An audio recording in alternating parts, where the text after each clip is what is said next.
أعوذ بالله من الشيطان الرجيم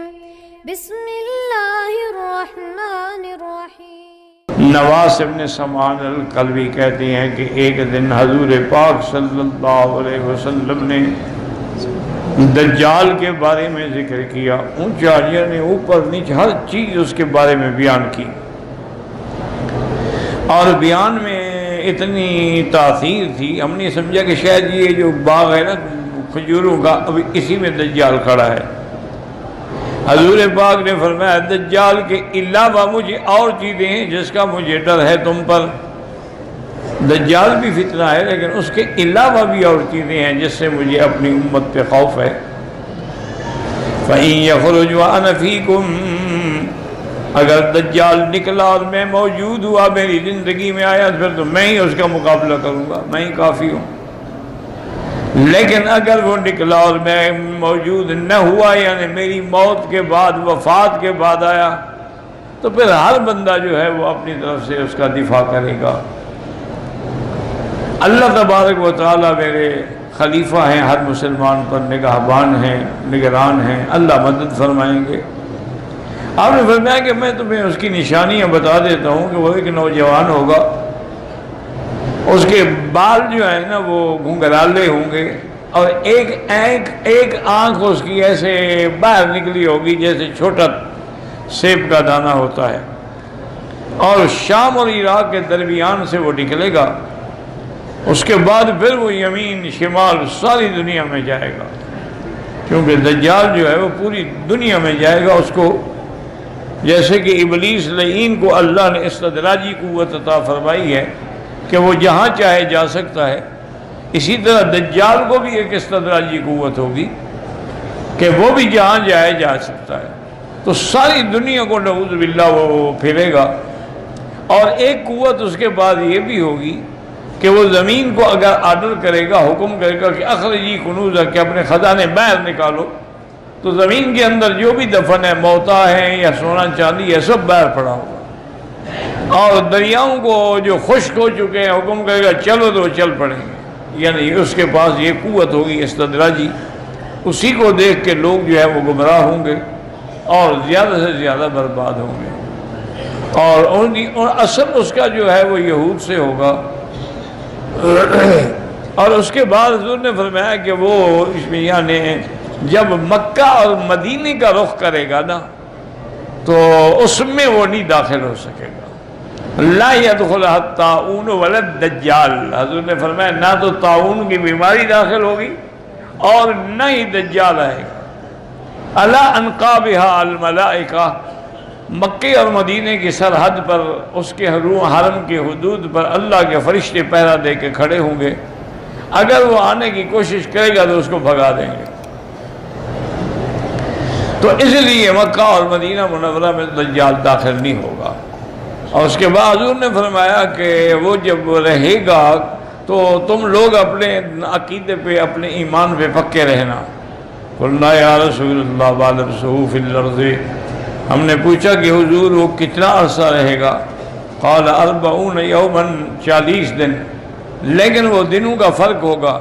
یومن کا سنۃ، وہ ایک دن سال کے برابر ہوگا، اور یومن کا شہر، دوسرا دن جو ہے وہ مہینے کے برابر ہوگا،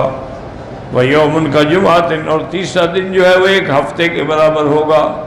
وہ سائر ایام ہی کا ایام، باقی ہے وہ ایسے دن ہوں گے جیسے تمہارے ہیں۔ صحابہ نے پوچھا حضور وہ کتنی یعنی تیز سفر کرے گا؟ آپ نے فرمایا یوں سمجھ لو کہ جیسے بادلوں کے پیچھے ہوا لگی ہوتی ہے نا، بادل بھاگ رہے ہوتے ہیں، ایسے وہ چلے گا۔ قال یمر بالحی ویدعوہم ویستجیبون لہ، وہ کسی قبیلے پہ گزرے گا تو ان کو بلائے گا کہ تم مجھ پر ایمان لے آؤ،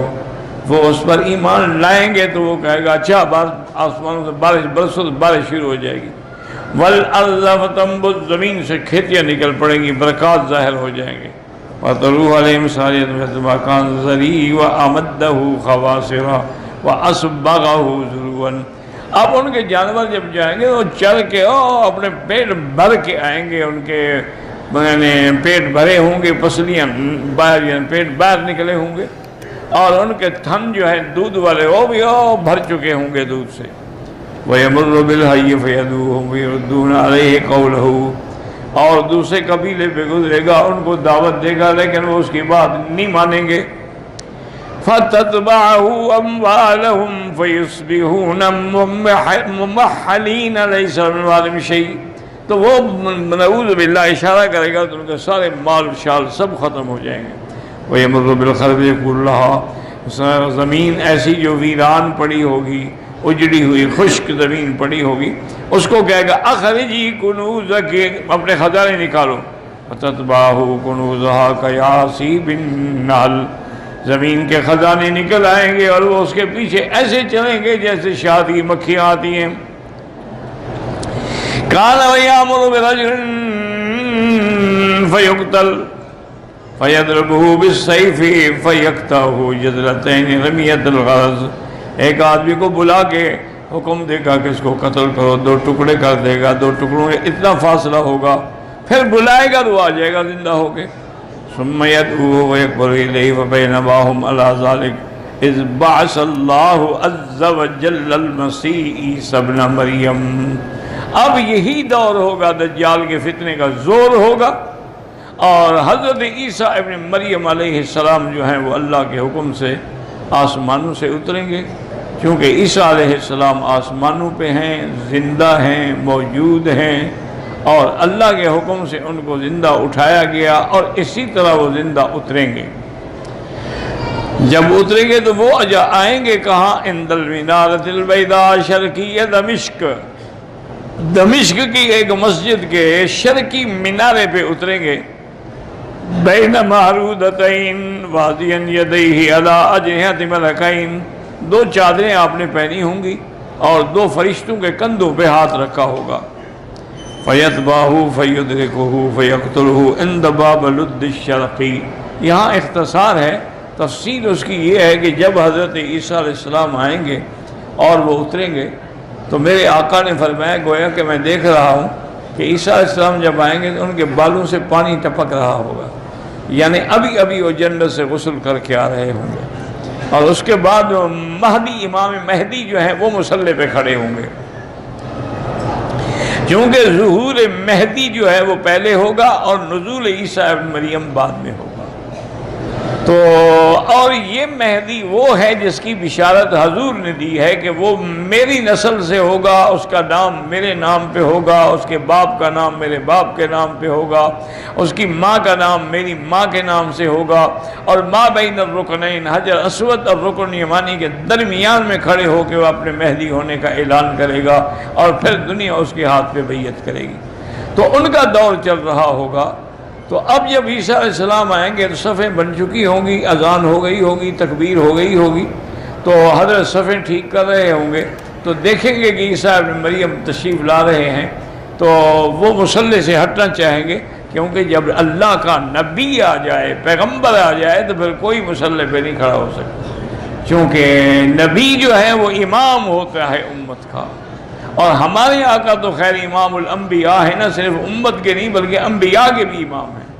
علیہ الصلوۃ والتسلیم۔ تو وہ پیچھے ہٹنے کی کوشش ہوگا، نہیں ایسے کا تم کھڑے رہو، نماز پڑھاؤ۔ اس وقت میں بحیثیت نبی کوئی شریعت لے کے نہیں آیا، بلکہ میں محمد مدنی کا امتی بن کے آیا ہوں، اور میں ان کی شریعت پہ چلوں گا، اس لیے پہلی نماز میں ان کی اقتداء میں پڑھنا چاہتا ہوں۔ تو حضرت عیسیٰ علیہ السلام ان کے پیچھے نماز پڑھیں گے، اور پھر عیسیٰ علیہ السلام تقریباً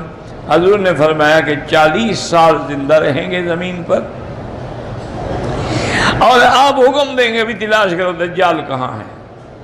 تو دجال جو ہے وہ باب لد جو ہے یہ اسرائیل میں اب بھی وہ جگہ بڑی مشہور ہے، وہیں آ کے یہ عبادت کرتے ہیں یہودی، کیونکہ دجال یہودی ہوگا نا، وہ ان کا امام ہے نا، تو اس کے آنے کی انتظار میں ہے یہ کہ وہ دجال کب آئے گا۔ اچھا، اللہ کی شان یہ ہے کہ یہودی دجال کی انتظار کر رہے ہیں اور شیعہ مہدی کی انتظار کر رہے ہیں۔ دونوں جماعتیں جو ہیں، شیعہ کہتے ہیں کہ مہدی جو ہیں وہ حسن عسکری کی اولاد ہیں، اور وہ ایک غار ہے سراندیب کے علاقے میں، وہاں چھپے ہوئے ہیں، جب وقت آئے گا تو وہ ظاہر ہوں گے، اور اس کا غار کا نام جو ہے وہ ہے سر من رہا، جو دیکھے خوش ہو جائے، اور ان کے عقیدے میں یہ زمانہ جو ہے غیبوبت کبریٰ کا زمانہ ہے کہ امام غائب ہے، اس لیے ان کا امام مصلی پہ کبھی کھڑا نہیں ہوتا، مصلی خالی رہے گا، ساتھ کھڑا ہوگا، کیونکہ امام کی یہ تو امام کی جگہ ہے اور امام صاحب غائب ہے، تو یہ تو نائب بن کے ان کی نماز پڑھاتے ہیں۔ تو یہ بھی ایک حالانکہ یہ بالکل جھوٹا مہدی ہے جس کا وہ کہتے ہیں حسن عسکری کی اولاد ہی کوئی نہیں ہے، تو اس کا بیٹا مہدی کیسے بن گیا جب وہ کہتے ہیں میری تو کوئی اولاد ہی نہیں ہے؟ اور پھر اتنا عرصہ غار میں بیٹھے ہوئے، اچھے امام ہیں، لوگ تباہ ہو رہے ہیں، امام صاحب غار میں بیٹھے ہوئے ہیں۔ اور یہ بھی ان کا عقیدہ ہے کہ جو اصل قرآن ہے نا بی بی فاطمہ والا، وہ اسی امام کے پاس ہے، یعنی اس کا مطلب ہے امت گمراہ ہوتی ہے، امام صاحب قرآن چھپا کے بیٹھے ہوئے ہیں، قرآن پڑھنے کے لیے آیا، پڑھانے کے لیے آیا کہ چھپانے کے لیے آیا ہے؟ تو بہرحال جیسے یہ جھوٹے ہیں، وہ یہودی بھی جھوٹے ہیں کہ دجال اترے گا، وہ ہمارا امام ہے، پھر پوری دنیا پہ ہماری سلطنت ہوگی۔ تو حضرت عیسیٰ علیہ السلام پہنچیں گے لد پہ، وہ وہاں موجود ہوگا، جب اس کی نظر پڑے گی نا عیسیٰ علیہ السلام پر، تو حدیث پاک میں ہے کہ یذوب کما یذوب الملح فی الماء، ایسے گلنا شروع ہو جائے گا جیسے نمک پانی میں ڈالو تو گل جاتا ہے، اور حضرت اس کو وہیں قتل کریں گے۔ فیکسر الصلیبہ، اور عیسائیوں کی جو صلیب ہے اس کو توڑیں گے، مانا اس کی طاقت کو ختم کر دیں گے، ورنہ ایک صلیب توڑنے سے کیا فرق پڑتا ہے، وہ تو ان کے ہر کے آدمی کے گلے میں صلیب ہے۔ مانا یہ ہے کہ ان کی طاقت ختم ہو جائے گی۔ حضور نے فرمایا کہ یملأ العدل عدلا و قسطا، کہ زمین پر عدل و انصاف کا دورہ ہو جائے گا، اور اتنی دولت ہوگی، اتنی آمدنی ہوگی کہ زکوٰۃ لینے والا غریب کوئی نہیں ہوگا۔ اتنا حضرت عیسیٰ علیہ السلام کے زمانے میں فیض ہوگا، اللہ کی رحمتیں ہوں گی، اللہ کی رحمت کی برساتیں ہوں گی کہ کوئی کسی کے گھر میں محتاج نہیں ہوگا۔ اور آپ نے فرمایا کہ انہ یتزوج، پھر عیسیٰ علیہ السلام شادی بھی کریں گے، تو اس کے بعد فرمایا کہ پھر وہ ہجرت کریں گے مدینہ شریف، مدینے میں آنے کے بعد ان کی موت جو ہے وہ مدینے میں آئے گی، وہ یدفن فی روضتی، اور میرے روضے میں دفن ہوں گے۔ حضور نے فرمایا کہ میرے روضے کے اندر اللہ تبارک و تعالیٰ کے حکم سے ایک قبر صدیق کی ہے، ایک فاروق کی ہے، اور ایک عیسیٰ علیہ السلام کی ہے۔ اور پھر دوسری حدیث میں حضور نے صحابہ کو نقشہ بھی بنا کے دکھایا کہ ہاکذا نبعث یوم القیامہ، اس طرح ہم کھڑے ہوں گے قیامت کے دن کہ عیسیٰ میرے ساتھ ہوں گے، ابو بکر دائیں ہوں گے، عمر بائیں ہوں گے، پھر ان سب کو لے کے میں آؤں گا جنت البقیع الغرقد، بقیع الغرقد قبرستان جو ہے مدینے کا، اس پہ آؤں گا، وہ بھی سب کھڑے ہو چکے ہوں گے حضرت عثمان کی قیادت میں، ان کی قیادت حضرت عثمان کریں گے چونکہ وہ خلیفہ راشد ہیں اور حضور صلی اللہ علیہ وسلم کے داماد ہیں۔ فرمایا ثم انتظر اہل مکہ، تھا پھر میں مکے والوں کی انتظار کروں گا، پھر مکے والے بھی پہنچ جائیں گے، اجعلہم علی یمینی، ان کو میں دائنے ہاتھ پہ، مدینے والوں کو بائیں ہاتھ پہ۔ تو صحابہ نے پوچھا حضور ہمیں بائیں ہاتھ پہ کیوں رکھیں گے؟ آپ نے فرمایا مکے والے تو مہمان ہوں گے، تم تو گھر والے ہو، تو مہمان کی تکریم کرنی پڑتی ہے۔ پھر مکے والوں نے سب سے پہلے قربانی دی، سب سے پہلے اسلام لائے، سب سے پہلے میرے لیے جانیں قربان کی، تو ان کا حق جو ہے وہ اسی طرح بنتا ہے۔ پر میں ثم اسوقہم الی المحشر، پھر ان سب امت کو لے کے میں شام کی طرف چلوں گا، اور شام میں ہی میدان قیامت قائم ہوگا، وہاں حضور صلی اللہ علیہ وسلم تشریف لائیں گے۔ اللہ تبارک و تعالی ہر مسلمان کا خاتمہ ایمان پہ فرمائیں، اور سرکار دو عالم صلی اللہ علیہ وسلم کی شفاعت نصیب فرمائیں۔